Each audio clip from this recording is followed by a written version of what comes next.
They're going to own them. J. Edgar Hoover would be very, very, very proud of the FBI at this point, because that is the machine he built. The extortion. J. Edgar Hoover is the architect of what Epstein was doing, what Puff was doing.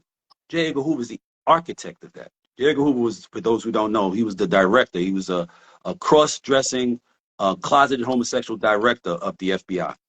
He's the one that created the counterintelligence program known as COINTELPRO, Intelligence Pro program, COINTELPRO. So he was the one, he was the architect of that.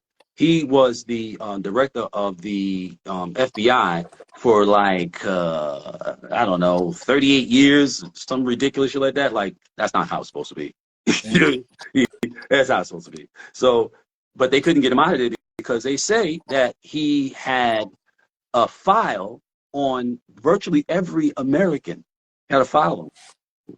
He was listening to your calls, you know, had pictures, your mail. Like, he knew everything about everybody who you need to know something about if you want to stay in power. And everybody was afraid of him. So nobody dared to say, hey, don't you think it's time for you to retire, old man, and go sit up in your hose with your pantyhose, with your dress and your garter belts and your high heels with your boyfriend that you poses as your best friend? Don't you think you, like, you know, it's funny. He went through all that trouble to cover up his story and all of that, to cover up his truth.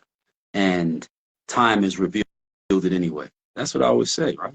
There isn't a truth that's been concealed that time will not eventually reveal. So it doesn't matter how well you hide and lie and pretend. It doesn't matter.